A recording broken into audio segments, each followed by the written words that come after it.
Cheikh Diop.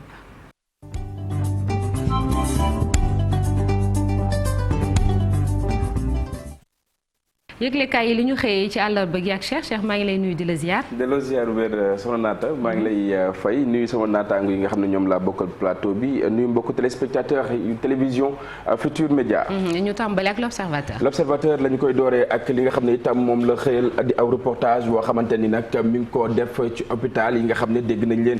ci ay scandale la vie après les drames lu ni mel la rek daal di xëy fësal xam nga ne hôpital Magatte Lô diwaan bu Linguère ji nga xam ne nag moom moo fa amoon fait peau neuve la surveillance renforcée mel itam ginnaaw jee yi nga xam ne ñoom ñoo fay am yenn ci ay dogal yoo xamante ni daañ ko jël ci yenn hôpitaux ginnaaw Magatte Lô fu ci mel ni Tivaouane ak itam fi nga xam ne nag moom moo di Amadou Sakhir Mbaye diwaan bu Louga kortu ces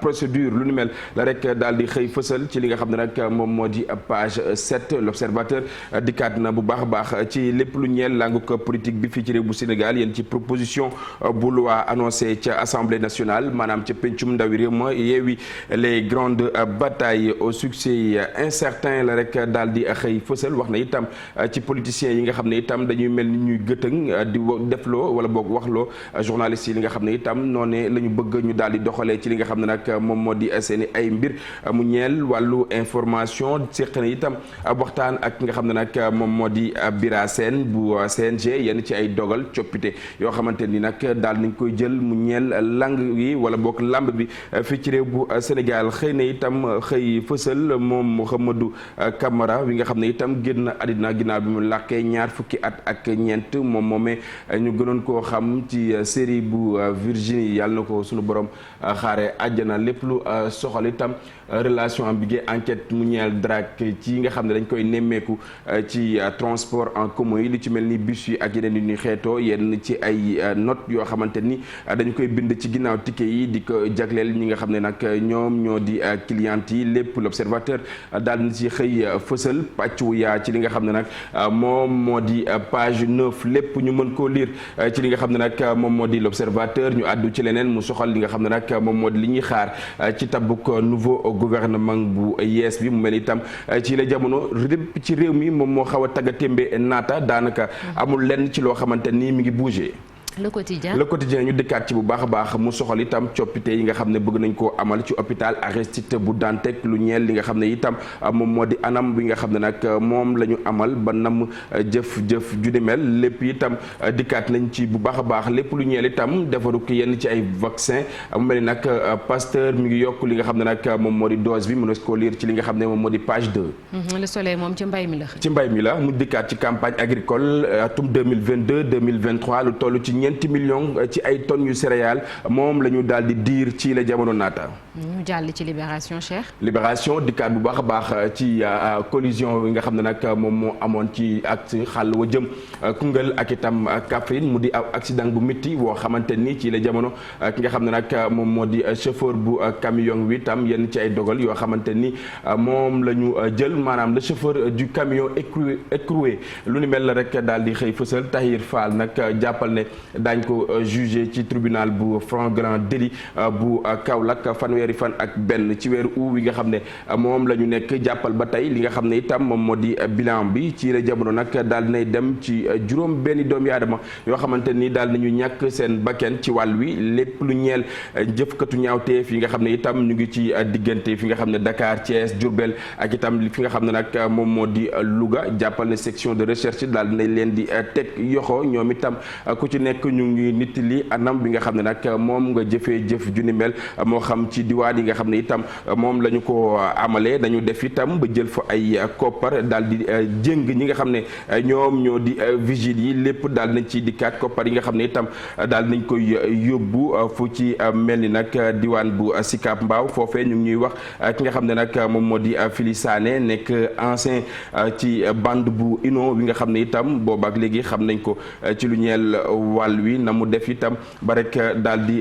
rëcc lépp mi ngi ñu koy nittali ak itam ki nga xam ne nag moom moo di Cheikhouna Fall ñu gën koo xam ci ki nga xam ne nag moom moo di maam Cheikh wi nga xam ne ca diwaan bu Médina la ñu ko rek daal di tegee loxo naata lu ni mel tënk nañ ko ci li nga xam ne nag moom moo di ñeenti poñ ñaareelu pàcc wi ñu yaatal ko bu baax a baax. La Tribune moom mu xëyee. tribune dikkaat bu baax a baax ci li nga xam ne moom moo di accident yu nemmeeku bés bi yàlla sàkk ci li nga xam ne nag moom moo di fii ci réew mi du ñàkk bés boo xëyee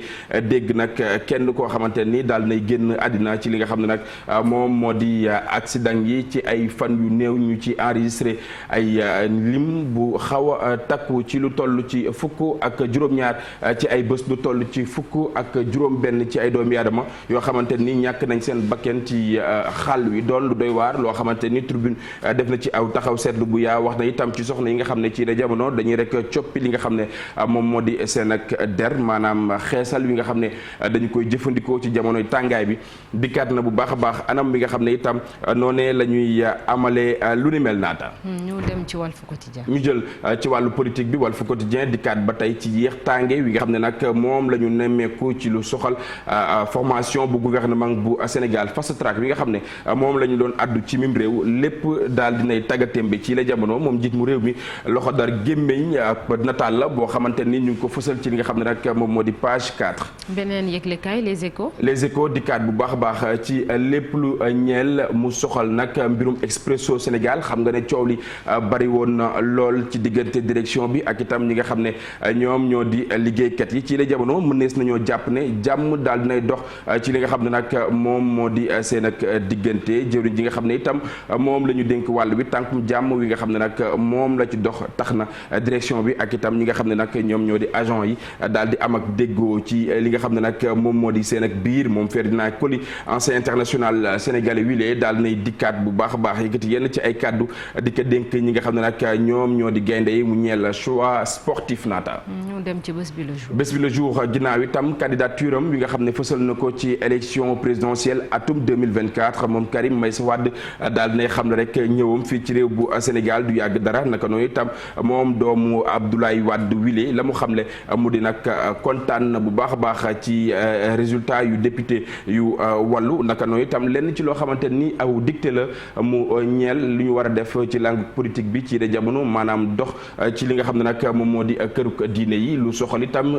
immédiat ak itam RTS ci la jamono xëccoo wi nga xam ne ñu ngi koy xëccoo mu ñeel diffusion bi ci coupe du monde moom Massata Diack ci la jamono nag l'éclatement des droits la rek daal di fësal mu ñeel ay kàddu yoo xamante ni daal dina ko yëkkati ci li nga xam ne moom moo di page 12. Macky Sall ci kanamu laas. ci kanamu laas la rek daal di xëy fësal mu ñeel li nga xam ne nag moom moo di njiit mu réew bu Sénégal Macky désamorce une bombe à fragmentation la rek daal di xëy fësal ci li nga xam ne nag moom moo di xët bu njëkk wile jëwriñ ji nga xam ne itam moom la ñu dénk wàllu liggéey bi mu ñeel li nga xam ne moo wàllu liggéey bi ak itam dialogue social mu xam ne rek ne ci la jamono ñu ngi dund li nga xam ne moom moo di des temps assez complexes ci réew bu Sénégal. ñu jàll ci Vox Populi. Vox Populi dikkaat bu baax a baax ci lépp lu ñeel mbirum Ousmane Sonko ak itam Adji Sarr moom Babacar Ba bu forum bu justiciable daal na yëkkati ay kaddu ci li nga xam ne nag moom moo di wàll wi di xam ne rek ne yoon war naa mën a def liggéeyam ci wàll wi bu baax a baax ngir rek ñu mën a xam mbir mi fan la war a mën a tëddee ci diggante ñaar ñi lee daal nañ koy faram fàcce ci ay ponk yu bari ñaareelu pàcc bi ñun itam ñu daal di ciy dikkaat. incha allah source A dikkaat na ba tey ci mbirum Adji Sarr ak ki nga xam ne nag moom moo di Ousmane Sonko moom professeur Iba Barry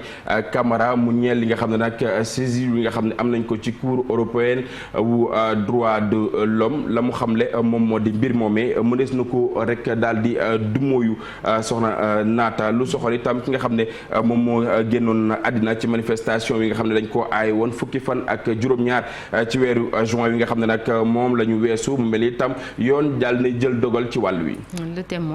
Le Témoin dikkaat ak législative atum 2022 libanais yi nga xam ne nag ñoom ñoo nekk ci Dakar Plateau ana lan moo tax ñu daal di banque yoxo daal nañ ci dikkaat bu baax a baax.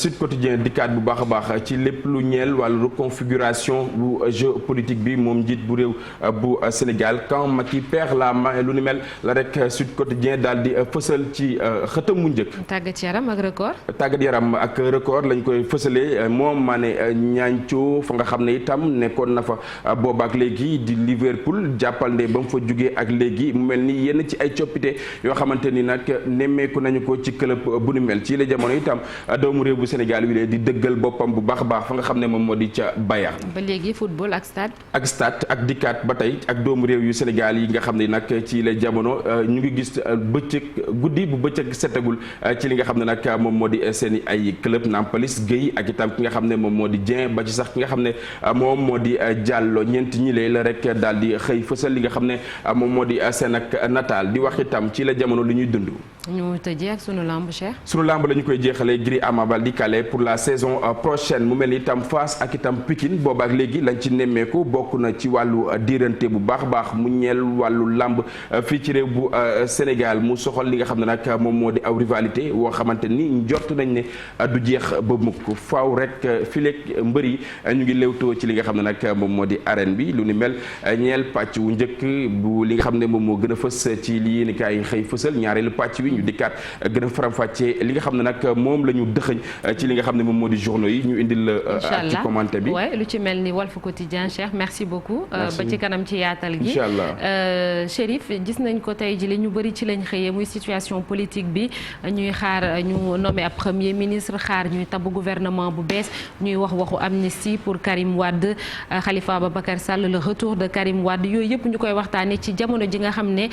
tension sociale bi egg na foo xam ne gëj nañoo egg ci lu ni mel liggéeykat yi ku ci nekk di ñaxtu ci loolu la ñuy taxaw tuuti tey Chérif lan moo ci sa jàngat. Parce que c'est le temps de manœuvre politique comme on peut le croire et que moom la ñu gis également li ko war nag gis nga dañoo génn ci ay élections législatives yoo xamante ni gis nga ko résultat yi ni mu tëddee ku ne xam na ko gouvernement bi dernière minute kon ci ak majorité bi mu mujj am. donc le président gis nga bëgg démb sax sunu naataango journal Le Quotidien dellusiwaat nañ ci nomination gouvernement moom mënul am tant que installé woon déjà assemblée nationale parce que lui Macky Sall il pense que xëy na assemblée bi moom moo gën a compliqué defar et après pour gérer les frustrations et cetera xëy na moom moo tax ca jamono jooju gis nga aussi la presse yaa ngi koy wax sànq waa parti démocratique sénégalais Karim Wade mi yónni ses délégations ci foyer religieux yi qui annonce également son retour ci moment bu nga xamante ni avant-hier gis nga Ousmane Sonko. Voilà. Oui mais cette fois-ci bon dina am quand même différence bu bëgg waaw je ne suis pas sûr que Karim Wade te bu bëggoon a teg sa tànkam Sénégal dina am lu ko gàllankoor parce que présence am fii tamit c'est quelque chose boo xamante ni Macky Sall ci boppam lay gën a arrangé pour le dire parce que bul fàtt ni l'adversaire principal en tout cas pour la majorité c'est Ousmane Sonko qui la semaine dernière a annoncé sa candidature donc il faut comme ni ko Aïssatou Nara jàngate ku mel ni Karim Wade aussi bu ñëwee sa présence mën na xëy na noyer un peu en tout cas la candidature annoncée de Karim sachant que le parti démocratique sénégalais quand même le parti bu mag boo xamante ne aussi empêché woon na. yaakaar nga ko Chérif ndax li ko romb tam dafa bëri de wala. non bëri na mais ba léegi parce que Ablaye Wade wax balaa nga naan naam ne. non mais Ablaye Wade danga fi quand même te liggéey boo xam ne def nañu ko en tout cas bu ñëwee dina gën a changé waat laa doon parce que moom problème éligibilité amoon na fii ci wàllu code électoral bi gis nga également keneen Khalifa Sall la même chose ñoom ñaar xëy na buñ bokkaat ci jeu politique bi dina gën a mën a changer la donne sinon quand même dañuy ubbil benn boulevard boo xamante ni pour Ousmane Sonko de l'autre ça n'arrange pas le pouvoir moom moo tax yaa ngi gis bon c'est ça la surprise xëy na proposition bi jógee ci forum du justiciable ni ñuy waxu amnistie bon ku ne xam na ni amnistie amoon na fii Sénégal ci ay faits yoo xamante ni bon loi exemple Khalifa Sall mi ci boppam il était même contre il y a les archives qui sont toujours là bi ni voté li nga xamante ni quand même mooy boobu c'était une proposition de loi mais kii nga xamante ne quand même mooy Babacar bu forum justiciable je l'ai vu à la une de Vox Populi moom projet de loi la ne moom lay def te projet de loi ku ko xam ni c'est le gouvernement moom moo koy porter donc mu jógee ci initiative boo xam ne ci gouvernement bi lay jógee il dit qu'il va aller voir les acteurs même une audience avec le président de la République est-ce que xëy na parce que yu mel ni aussi di naan des fois nit ki bu bëggee taan bi ci piène moom boo ko joxee paaka sax mu téye ci donc am na loo xamante ne aussi je pense que mën na arranger le gouvernement mu ko doon xaar mu jógee ci xëy na ku demee ni ki un membre de la société civile bu demee nag député yi ñoom ñooy voté li nga xamante ni quand même moom mooy boobay projet de loi bu jógee ci gouvernement bi mais ça peut poser un sérieux problème jëm ci li nga xamante ni que moom mooy taxawaay bi nga xamante ci wàllu politique la parce que Macky Sall ci boppam daf ne woon sax après élection présidentielle benn interview bu mu bësoon def RFI ak France 24 dana dàqul woon daal di amnistie baalaat jégal mais gis na ni xam nga xaar bi yàgg na tergiversation yi ba après on a vu ce qui s'est passé ku mel ni Ousmane Sonko aussi ñëw ak moo Yewwi Askan Wi ba gis nga ko li mu mujj am ak seen intercoalition boobu je pense que donc mën na tax xëy na muy arranger pouvoir bi initiative boobu nag ñu bëri donc on peut croire que est-ce que Babacar moom kese moo jël booba xalaat aussi parce que des fois aussi nit ñi mën na lay porteloo yenn combat yi parce que moom la ñu arranger parce que bu doon ci pouvoir bi lay jógee day xaw a gauche tuuti surtout que jafe-jafe yi amoon ci élection législative yi bu fekkente ni kenn ci nguur gi moo jógoon ne dañuy amnistie ku mel ni Karim Wade ku mel ni Khalifa Sall amnistie sax du ay doomu aadama mais ci mbir la parce que Babacar dans son texte en tout cas il dit que ci waaw 2002 il dit que entre 2002 la ba 2012 donc ku ne xam ne ci diggante boobu muy Karim ak Khalifa lan leen doon toppee ci ay caisse d'avance ak ci li nga xamante mooy enrichissement illicite ci 10 ans yooyu la te du ñoom ñaar kese xëy na képp ku ca nekkoon tam ñu jàppale na ngaa lubal il dit que c'est pour xaw ma climat politique bi ñu daal di koy apaiser mais dina xaw a paradoxal tuuti ku mel ni Babacar quand même parce que c'est un membre également de l'OFNAC day xeex wàllu luubal wàllu guerre kooku tam bu fekkante ne day baalaate ça pose un peu problème de cohérence ci li nga xamante ne quand même moom mooy taxawaayam. Alaaji Malick et puis que dire encore une fois de Karim Wade mi nga xam ne ñu ngi annoncé encore ni day ñëw boobu ba léegi ay message rek la ñuy gis mu koy yónnee ndax bu ñëwee dina am lu mu soppi xaj na ci politique bi Ousmane Sonko mi nga xam ne dem na ba jamono ji moom mooy le principal opposant ndax dina am lu mu soppi. waaw dellu si Karim moom c'est clair que dina am lu mu soppi te du bett kenn parce que ku ne xam na ni PDS depuis presque la retraite de Wade ku ne xam na ni Karim moom mooy ki nga xam ni moom la baayam doon xàllal pour mu jiite waat parti bi. depuis son exil à Doha ba léegi ñëpp ñi ngi xaar delluseem te les Sénégalais sont très nostalgiques je sais que bu dellusee am na lu mu mën a changer mais li retardé retouram encore une fois y a la loi d'amnistie dont on parle mais li ko gën a retardé moo di ni Karim li nga xam ni moom la gën a bëgg du ku ko amnistier mooy la révision de son procès mu demaat ba amaat ses droits civiques ba mën a jàkkaarloo ak sénégalais et c'est ça qui justement retarde depuis quelque temps son retour maintenant les choses étant ce qu'elles sont parce que les élections c'est demain. Il faut absolument que mu dellu si ne serait-ce que par la loi d'amnistie mu dellu si redynamiser le Parti démocratique sénégalais parce que son appel n'est pas fortuit le fait que mu woo député yi ni leen waajal leen sama dellu si dem leen à la base ngeen redynamiser le parti donc aujourd'hui les instances de base du PDS c'est clair dinañ leen redynamiser dinañ leen restructurer en attendant le retour de Karim c'est sûr que bu ñëwee mën na jaxase carte gi ci landerneau politique bi maintenant il y a de grandes manœuvres c'est clair parce que ku ne xam na ne l'épée de Damoclès qui est au-dessus de la tête des responsables politiques de Benno Bokk Yaakaar mooy ba léegi kenn ku ci nekk xamagoo fan nga jëm ndax tant que le gouvernement n'est pas defaruñu ko kenn ku ci nekk tu es dans l'expectative et je pense que situation boobu c'est une situation très inconfortable Macky est en train de manœuvrer recevoir na ay députés waxtaan na ak ñoom am na lu mu leen dénk am na lu muy waajal après l'installation de l'Assemblée nationale la nomination du Premier ministre la nomination du gouvernement à partir de là daañu xam fan la Benno Bokk Yaakaar jëm au niveau de la grande coalition aussi la déclaration bi Ousmane Sonko wax ni il est candidat à la présidence de la République tax na jamono ji kenn ku ci nekk ci ñoom tamit parce que c'est un conglomérat de partis, de leaders et chacun a des ambitions dans cette coalition. Oui. Ousmane a déclaré ses ambitions, c'est clair que demain dinañ dégg ñi ngi wax probablement Déthié dina déclarer candidature am est-ce que Khalifa Sall du nekk candidat gis nañu Malick Gakou ni bëgg na moom tamit briguer à la présidence de la République. Barthélémy Diaz aussi est un potentiel présidentiable. Donc bon on ne sait pas de façon de deux choses. Non, on est dans les projections. Si Khalifa peut être candidat, Barth peut être candidat, donc tout cela c'est des probabilités yu nga xam ne mën na am actuellement nii te loolu yëpp tey mën na dem ba la grande coalition même éclater parce que chacun ira de son côté pour briguer les suffrages des Sénégalais. ci kanam incha allah sax Aïssatou Diop Fall ci loolu la nar a def jàngat bi mais Marcel ñi ngi wax wàllu formation gouvernement mais question troisième mandat bi tamit ndax bu ñu ko leeralulee it tamit yëf yi du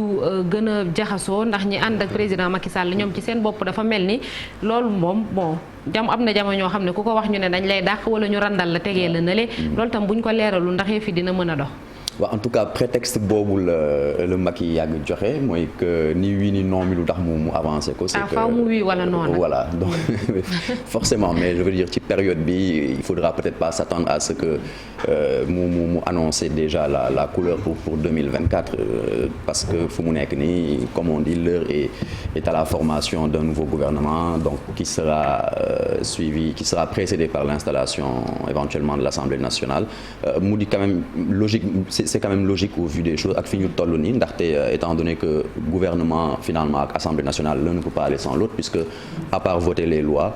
dañuy contrôler tamit ces actions de ce même gouvernement là donc l'Assemblée nationale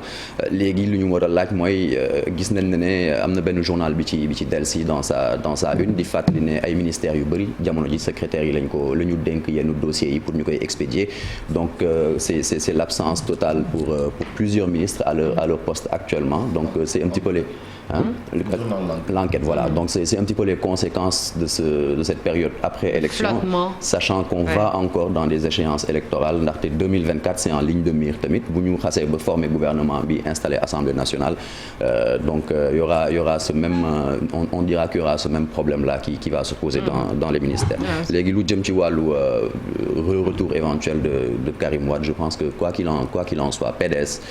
dafa soxla jamono ji benn leader bu nekk seen wet en tout cas membre yi voilà bu ñuy gis parce que voilà exactement des communiqués ou des messages à presse interposés loolu je pense que ça du doxal parti il faut que seen leader nekk fii donc pour faire quand même renaître des cendres ce parti historique qui est le parti démocratique sénégalais te Karim Wade lu ci bëri day yónnee ay déclaration mais léegi WhatsApp am na xanaa muy audio nit ñi sax di dégg baatam Chérif wala wax na wolof yi leer comme li nga wax mais vrai défi bi Karim pour mu am ni yéen a ji papa jàmm parce que Abdoulaye Wade bi mu ñëwee Sénégal nee na même ñi demoon meroon frustré doon tàllal loxo pour ñu